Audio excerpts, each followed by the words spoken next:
नमस्कार, आप देख रहे हैं खबर फास्ट और आपके साथ मैं हूं कायनात अंसारी। कोरोना से जंग पूरी दुनिया में जारी है। पूरे देश में कोरोना के मामलों में लगातार बढ़ोतरी होती जा रही है। कोरोना के प्रति केंद्र और राज्य की सरकारें लोगों को जागरूक करने का काम कर रही हैं। कोरोना को हराने के लिए घर पर ही रहने की सलाह भी दी जा रही है, लेकिन घर पर रहकर इंसान बोर हो जाता है। उसे बहुत देर तक तरोताजा महसूस नहीं होता। जी हाँ, सबसे बड़ी समस्या एंटरटेनमेंट की है। घर में रहकर खुद को एंटरटेन कैसे किया जाए, आपकी ये समस्या खबर फास्ट अच्छे से समझता है और इसीलिए हम हर रोज आपको आपके पसंदीदा कलाकारों से मिलवाते हैं।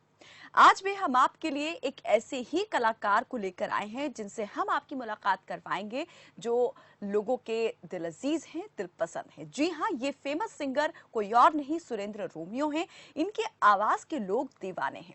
इनके गानों से इन्होंने धूम मचा रखी है और इंटरनेट पर लाखों लोग इनके गानों को सुन भी चुके हैं। लेकिन सवाल यह है कि आखिर सुरेंद्र रोमियो आजकल लॉकडाउन के पीरियड में क्या कर रहे हैं, वो कैसे लोगों को जागरूक कर रहे हैं, उनका अब तक का सफर कैसा रहा। आज इन्हीं सवालों के जवाब इनसे जानेंगे और खुद इनकी जुबानी सुनेंगे कि अब तक का जो सफर रहा वो इन्होंने कैसे तय किया और आगे ये क्या करने वाले हैं और अभी का वक्त जो है कैसे बिता रहे हैं। चलिए सीधे हम रुक कर लेते हैं हमारे मेहमान का। सुरेंद्र रोमियो हमारे साथ जुड़ चुके हैं। बहुत स्वागत है सर आपका हमारे साथ इस खास शो में जुड़ने के लिए। नमस्कार जी। सुरेंद्र जी, सबसे पहले तो मेरी जो जिज्ञासा का एक विषय अभी बना हुआ है वो आपका नाम है रोमियो। सुरेंद्र तो समझ आया, लेकिन रोमियो कैसे पड़ा, जरा इस पर रोशनी डालें पहले तो। बिल्कुल जी कायनात जी, सबसे पहले तो मैं आपके चैनल के माध्यम से बताना चाहूंगा कि आप ये कोरोना की महामारी के बीच आप लोग इतना प्रयास कर रहे हो, तो आपका बहुत बहुत धन्यवाद। जी बहुत और शुक्रिया। वही मेरे आप लोगों नाम के मेरे सहयोग हाँ के बिना बिल्कुल ये प्रयास असफल और अधूरा रहता, लेकिन आप लोगों का भी सहयोग है जिसकी बदौलत हम ये लगातार कर रहे हैं और हमारे दर्शक जो हैं वो भी अपने जो कलाकार हैं उनको देखना पसंद करते हैं। बिल्कुल। तो मेरा नाम बता दूं रोमियो क्यों पड़ा। मेरी 2002 में एक एल्बम आई थी, देसी हॉस्टल करके। हम्म। तो उस पे जो कंपनी थी, हड़ताल कंपनी, उन्होंने नाम लगाया था सुरेंद्र रोमियो। तो वहीं से मेरी पहचान बन गई। अब रोमियो को ज्यादा जानते हैं और सुरेंद्र को कम क्या जानते क्या हैं। ये रोमियो लगाने के पीछे कोई लॉजिक था? कैसे नाम जोड़ दिया गया और कहाँ से ये सूझा कि सुरेंद्र के साथ रोमियो जो है वो लगाना चाहिए तो ज्यादा लोगों के बीच में जो है वो पहचान मिल जाएगी, या क्या था इसके पीछे का लॉजिक, जरूर हम जानना चाहेंगे। बिल्कुल जी। रॉकी मित्तल जी हमारे सुरताल कंपनी के मालिक हुआ करते थे उस टाइम। तो उन्होंने ही नाम लगाया था, वो देसी रोमियो मेरा नाम रख रहे थे, लेकिन मैंने बोला भाई मेरा सुरेंद्र नाम तो रहने दो। तो उन्होंने जैसे ही सुरेंद्र रोमियो लगाया, और पहली मेरी जो टेप आई देसी हॉस्टल, तो वो बेबाक उस टाइम बिकी थी, और उस टाइम से लोगों के मध्य में मेरा नाम सुरेंद्र रोमियो कहीं ही। कहीं इस टाइटल के पीछे आपकी पर्सनालिटी तो वजह नहीं रही? कह रहा ऐसी तो बात नहीं है। चलिए सुरेंद्र जी, हम ये भी आपसे जानना चाहेंगे कि लोग आपको वैसे तो बहुत जानते हैं, आपके काम के जरिए जरूर आपको पहचानते भी हैं, लेकिन असल जिंदगी में सुरेंद्र रोमियो क्या हैं, कहाँ से उन्होंने ये सब कुछ शुरू किया, उसके बारे में बहुत कम लोगों को जानकारी होगी और खास तौर पे वो बातें जो सिर्फ आप ही जो है जानते हैं या आपके करीबी जानते हैं। तो हम चाहेंगे कि आज वहीं से शुरुआत करते हैं, थोड़ा परिवार से शुरू करते हैं कि कैसे रहा यहाँ तक पहुंचने का सफर, कब आपने संगीत की दुनिया में कदम जो है वो रखा, कैसे रखा और पीछे इसके क्या कारण रहे। बिल्कुल, देखिए कहना जी, मेरा 28 साल का इस लाइन में तजुर्बा हो चुका है। 28 साल से मैं इस लाइन में हूँ। और मेरे फादर भी सिंगर हैं। उन्होंने डिवोशनल बहुत काम किया है, जो भी मतलब जागरण वगैरह का जो डिवोशनल काम होता था, हम्म। तो उन्हीं से मैंने सीखा है। मैं 11 साल की उम्र में मेरी पहली टेप आ गई थी, और डिवोशनल आई थी, माता सजा माता का दरबार। हाँ। तो वहीं से मतलब मैंने बिल्कुल, मेरे रिश्तेदार या मतलब मेरी मम्मी भी मना कराया करती कि भाई ठीक नहीं है, बच्चा पढ़ लेगा। पापा जी को बहुत मना किया, लेकिन जो माँ सरस्वती ने लिखा था, तो मेरे फादर को ही मैंने अपना गुरु माना। और उसी दौर से मैंने मतलब इस लाइन में चलना शुरू किया। तो 27-28 साल का तजर्बा। लोग इतना प्यार दे रहे हैं, आप लोग इतना मान सम्मान दे रहे हैं, तो बड़ा अच्छा लगता है। सुरेंद्र जी, जैसा आपने कहा कि 11 साल की उम्र में ही आपकी एल्बम जो थी वो आ गई थी। माता जी कुछ और चाहती थी और पिताजी जो थे वो कुछ और, लेकिन सुरेंद्र क्या चाहते थे, वो क्या बनना चाहते थे? आपका अपना भी कोई इंटरेस्ट था जो आपको यहाँ तक खींच कर ले आया, या फिर सिर्फ पिताजी की आज्ञा को ही आपने सामने रखा और उसी पर अमल करते गए? नहीं, मेरा एम था पेंटर बनने का। मेरी पेंटिंग बहुत अच्छी थी और मेरी बिल्कुल करीब थी पेंटिंग। तो मेरा एम भी एक पेंटर बनने का था, लेकिन माँ सरस्वती की कृपा हुई और इस लाइन में मतलब मेरे डीएनए में ही ये चीज थी। आज मेरे बच्चे भी इसी लाइन में हैं।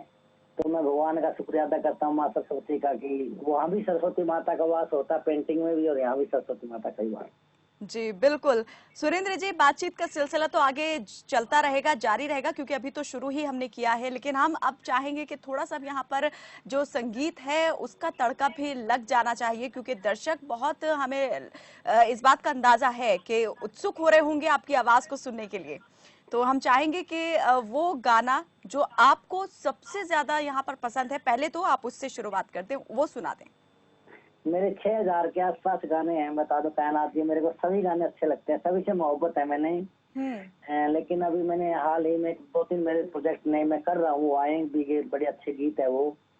तो अभी मेरा जो अच्छा, मेरे को सबसे अच्छा गीत लगा मेरा शॉपिंग जो गीत है, वो मैंने अभी लॉन्च हुआ था पीछे, बड़ा उसका लोग मान सम्मान दे रहे हैं उस गीत को भी। जी। तो वो मियाँ बीवी की केमिस्ट्री है। हम्म। तो वह बड़ा प्यार मान सम्मान लोगों ने उसको दिया है। और मैं चाहता हूँ कि मेरे जितने भी मैं गीत करता हूँ, मैं बिल्कुल पारिवारिक जो मेरे सॉन्ग आते हैं, पूरा परिवार उसको बैठ के देख सकता है। और लास्ट में हर गीत के बाद जो जब गीत खत्म होता है तो उसके लास्ट में एक संदेश भी होता है। तो मैं चाहता हूँ कि वो संदेश हर जन तक वो जानी चाहिए वो चीज। जी। चलिए, पहले हम चाहेंगे सॉन्ग जरूर हम पहले सुने, उसके बाद संदेश क्या देने की कोशिश की गई वो जरूर मैं आपसे जानूंगी। जी चलिए। तो अभी मेरे एक सॉन्ग हो रहा था घूंघट बैन के ऊपर, अभी मेरा गीत आता है घूंघट बैन। हम्म। तो उसके मैं 2 लाइनें सुनाता हूँ। अरे मारूंगा रे सुसरी के मारूंगा घने घूंघटयो पन तन जो किया, मारूंगा रे सुसरी के मारूंगा घने घूंघटयो पन तन जो किया। देखिए आजकल जो बहुएं होती है, मतलब मेरी जो भाभियां हैं, वो ज्यादा गीत को पसंद करते हैं कि घूंघट की जो प्रथा आज गांव में है, जी। जी। देहात के क्षेत्र में होती है। तो मैं नहीं चाहता कि ये घूंघट प्रथा जारी रहे, बिल्कुल खत्म हो जानी चाहिए। घूंघट घूंघट में फर्क होता है हम्म। कि मर्यादा जो होती है इंसान की आंखों में होती है। तो मैं चाहता हूँ कि ये घूंघट प्रथा भी खत्म हो जाए। इसी के ऊपर राजा भाई ने इस गीत को लिखा था हम्म। और मैंने इस गीत को गाया था। बड़ा इस गीत को अब ये 150 मिलियन के आसपास, 150 मिलियन के आसपास इसको लोग देख चुके हैं यूट्यूब पर। हम्म। बहुत ही खूब। और जो आपने इसके पीछे एक रीजन बताया वो भी अपने आप में लाजवाब। हम कहेंगे कि आप किस तरीके से जो उन्नत विचार हैं उनको लाने की कोशिश आपने की, और जो एक कुप्रथा यहाँ पर चली आ रही है, जो बेड़ी है यहाँ पर, उसको आपने तोड़ने का काम जो है अपने संगीत के माध्यम से जरूर किया है। सुरेंद्र जी, आपने जैसे बताया कि जो संगीत का सफर है यहाँ पर बहुत शुरुआती आपकी उम्र से ही वो शुरू हो चुका था, लेकिन आपने कहा कि शुरुआत हुई थी डिवोशनल संगीत से, भक्ति संगीत से आपने शुरू किया। तो ट्रैक कैसे चेंज हो गया, कब आपने भक्ति को छोड़ करके फिर एंटरटेनिंग यहाँ पर सॉन्ग जो है वो शुरू किए?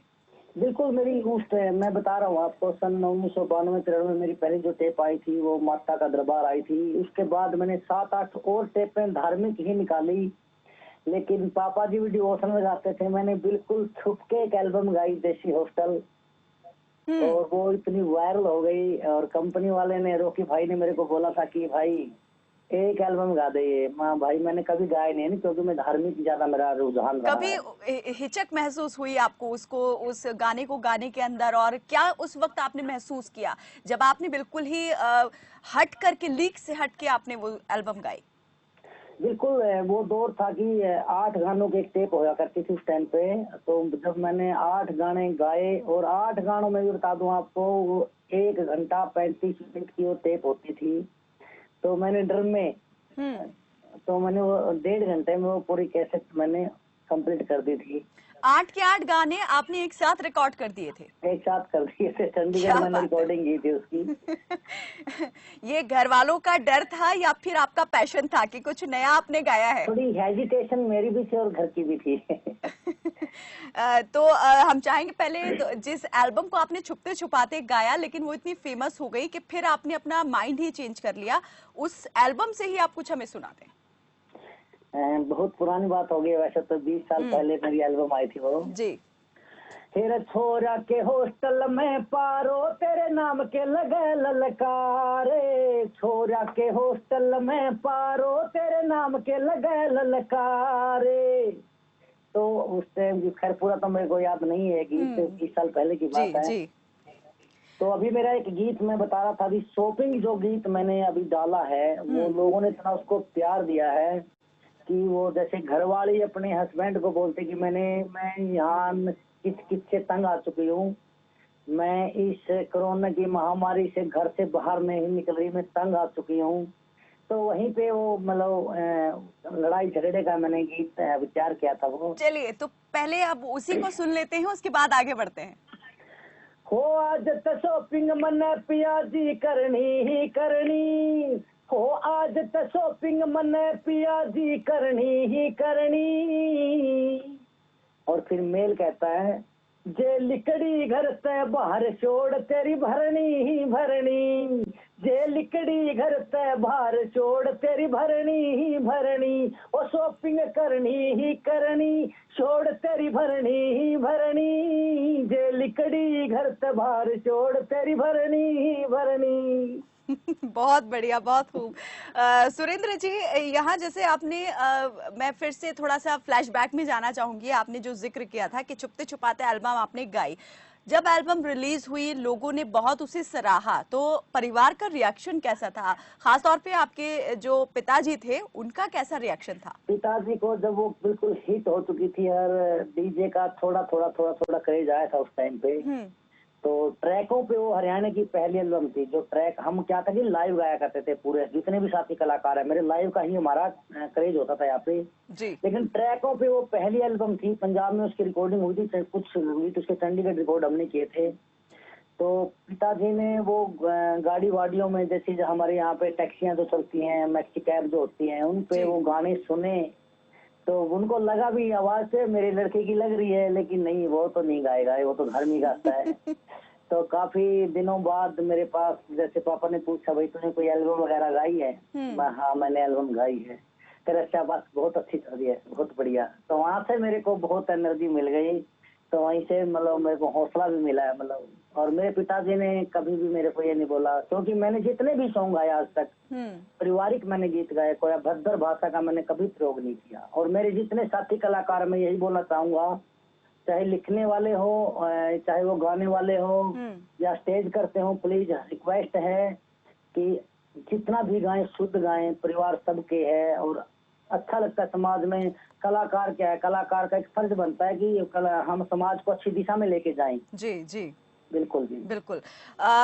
सुरेंद्र जी, 28 साल का अरसा बीत चुका है आपको संगीत की दुनिया में आए हुए, तो तब से और आज में कितना फर्क देखते हैं, कितना बदल गया है सब कुछ, और इस बदलते हुए वक्त में खुद को ढालने में आपको कितना ज्यादा समय लगा, कितनी मुश्किल पेश आई?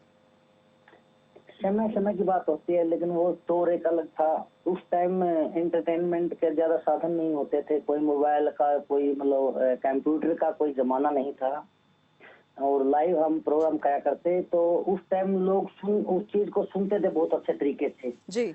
उस पे अमल भी किया करते थे। लेकिन आज एंटरटेनमेंट के लिए सॉन्गों को यूज किया जाता है मेरे हिसाब से।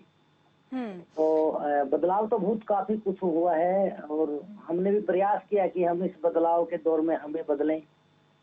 भाषा की आपने बात की कि भाषा जो है वो शालीन भाषा का ही इस्तेमाल करना चाहिए, भद्र या भद्दी जो लैंग्वेज है वो नहीं होनी चाहिए, तो क्या आप देखते हैं थोड़ा सा इसका चलन जो है वो बढ़ गया है या कम हुआ है? नहीं, चलन बिल्कुल बड़ा है, कम नहीं हुआ है। उसका भी एक कारण है, क्योंकि कलाकारों का मैं ज्यादा इसमें कसूर नहीं मानता, श्रोताओं का ज्यादा कसूर मानता हूँ इसमें। जब मैं कलाकार हूँ, अगर मैं कोई अभद्र कोई चीज मैं निकाल रहा हूँ, जब आप सुनोगे ही नहीं उसको तो मैं दोबारा निकालने की कोशिश नहीं करूंगा। तो बिल्कुल। थोड़ा सा पब्लिक का भी फर्ज बनता है थोड़ा सा अच्छी चीजों को सपोर्ट करें। हम्म। सुरेंद्र जी, हम थोड़ा सा ये भी जानना चाहेंगे कि अभी तक आपने कई बड़े बड़े कलाकारों के साथ भी जो है उनके लिए भी गाया होगा, काम जरूर उनके साथ आप कर चुके होंगे। तो सबसे ज्यादा यादगार जो है वो काम किसके साथ आपका करना रहा, जो आज भी आपके लिए जो है वो यादगार बना हुआ है? बिल्कुल, मैंने ऐसे कोई कलाकार नहीं है हरियाणा से जो स्टूडियो में नहीं आया हो, माँ सरस्वती की कृपा से। हम्म। तो सभी मेरे अच्छे मित्र हैं, सभी के साथ मैंने दिल से ही काम किया है। और मैं नहीं मानता कि कोई एक बंदा ऐसा होगा जिससे, हाँ, एक मेरा मित्र कृष्ण ढूंढवा ने मेरे साथ 13 साल हमने इकट्ठा काम किया है।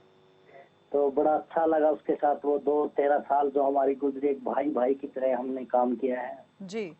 तो केडी भाई ने भी मैंने काम किया है, अजय भाई ने मैंने बहुत काम किया है, पूजा हुड्डा और मैंने बहुत काम किया है, अन्नू ने मैंने बहुत काम किया है, सीनम ने मैंने बहुत काम किया है। तो मतलब जितने भी आर्टिस्ट हैं हरियाणा के हैं, सबका मैं मान सम्मान भी करता हूँ। जब भी यहाँ आते हैं तो मेरा फर्ज भी बनता है।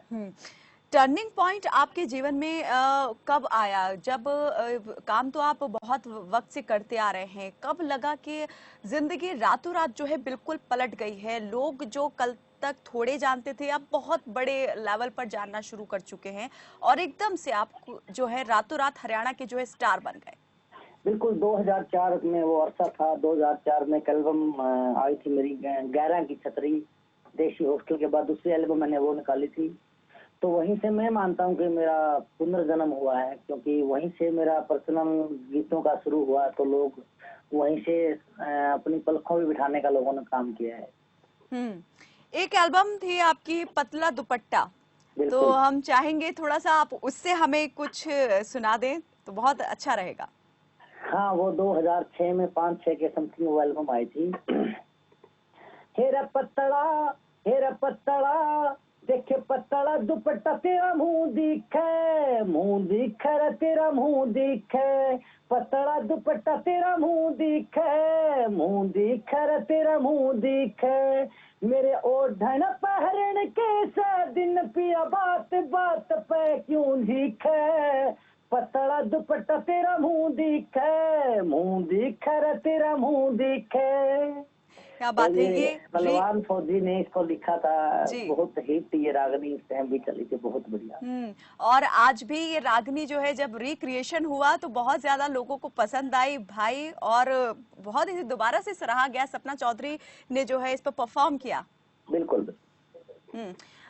यहाँ पर सुरेंद्र जी मैं आपसे ये भी जानना चाहूंगी कि इतने अरसे के दौरान कभी आपको लगा कि बहुत संघर्ष जो है वो आपको करना पड़ा, और कभी इस संघर्ष के बीच में लगा कि अब आगे नहीं कर पा रहे हैं और कुछ और करना चाहिए, कुछ और देखना चाहिए, या फिर उस हालात में आपने कैसे खुद को संभाला?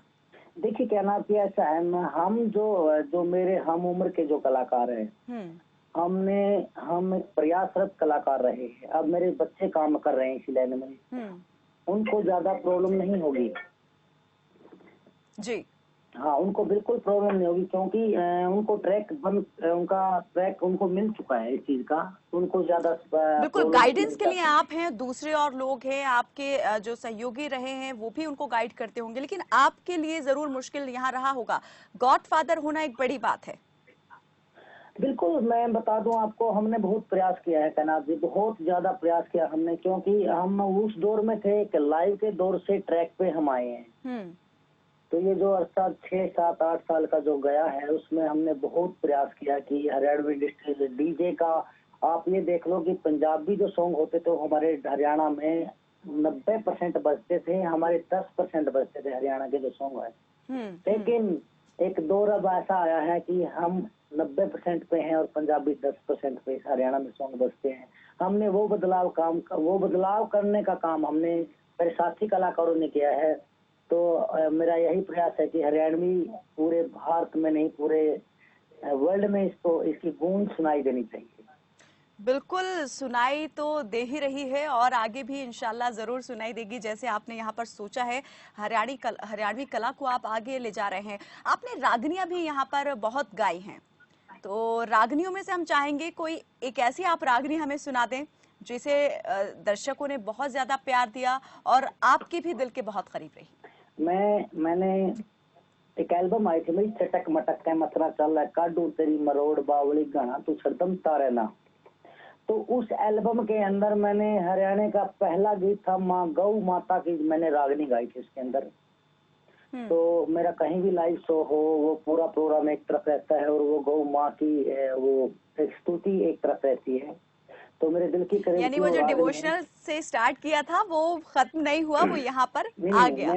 मैं मेरा ज्यादा काम अब भी डिवोशनल ज्यादा मैं काम करता हूँ, लेकिन वो रागनी मैं सुना दूं आपको। रागनी नहीं है, वो एक संदेश है और मैं आपके चैनल के माध्यम से, खबर फास्ट चैनल के माध्यम से और यही सुनाना चाहूंगा कि प्लीज इस पे अमल भी करना चाहिए सभी ने सुनते। तेरी गौ माता तेरा हाल देख के रोए जा फिकर के मैं, देखे गौ माता तेरा हाल देख के रोए जा फिकर के मैं, आज पापड़ पत्ते खारी से कदे पूजी जाती घर घर में, गौ माता तेरा हाल देख के रोए जा फिकर के मैं। बहुत बढ़िया जी। मैं यही चाहूंगा कि गौ माँ की सेवा भी जरूरी है। बिल्कुल बिल्कुल, ये सभी को यहाँ पर बात जो है दिल और दिमाग दोनों में रखनी चाहिए। सुरेंद्र जी, बातचीत के सिलसिले को हमें यही खत्म करना होगा क्योंकि वक्त हमारे पास बहुत कम जो है वो बचा है और आगे बातचीत की इजाजत हमें वक्त नहीं दे रहा है। लेकिन जाते जाते हम चाहेंगे कि हमारे दर्शकों के लिए, खबर फास्ट के दर्शकों के लिए आप कोई एक संदेश जरूर छोड़कर जाए और एंडिंग जो है वो यहाँ पर गीत के साथ ही होनी चाहिए।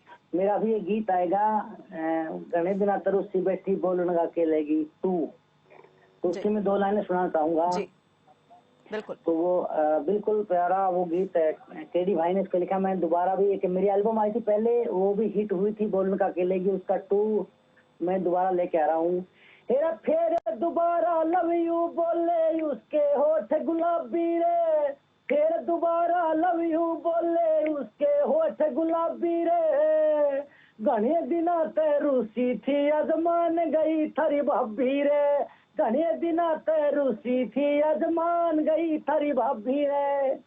तो मैं कयानाथ जी में यही संदेश देना चाहता हूँ कि जितने भी प्लीज घरों में रहो, सुरक्षित रहो जी। और अपनेपन का फायदा उठाओ। भगवान ने टाइम बुरा तो दे दिया लेकिन साथ के साथ इतना अच्छा टाइम भी हमारे को मिला कि हम घर पे हैं। बिल्कुल, अपने परिवार के बीच हैं, उनके साथ वक्त जो है बिता रहे हैं जो पहले नहीं मिलता था। बहुत बहुत शुक्रिया सुरेंद्र रोमियो जी इस तमाम बातचीत में हमारे साथ जुड़ने के लिए और हमारे दर्शकों का इतना ज्यादा मनोरंजन करने के लिए बहुत बहुत एक बार फिर से धन्यवाद। तो अनलॉक जो है वो होना जरूर शुरू हो गया है लेकिन खतरा लगातार बना हुआ है। कोरोना अभी गया नहीं है। कोरोना को अगर भगाना है तो हमें घर पर ही रह करके मोर्चे को संभालना होगा। घर पर रहिए, बहुत जरूरी हो तभी घर से बाहर निकलिए, बिना जरूरत घर से बाहर मत जाइए क्योंकि बाहर जो है इन्फेक्शन का डर है, संक्रमण यहां पर लग सकता है और संक्रमण आपके लिए ही नहीं आपके परिवार के लिए भी घातक साबित हो सकता है। इसलिए अपना भी ख्याल रखिए और परिवार का भी ख्याल रखिए। फिलहाल के लिए मुझे दीजिए इजाजत और आप देखते रहिए खबर फास्ट। नमस्कार।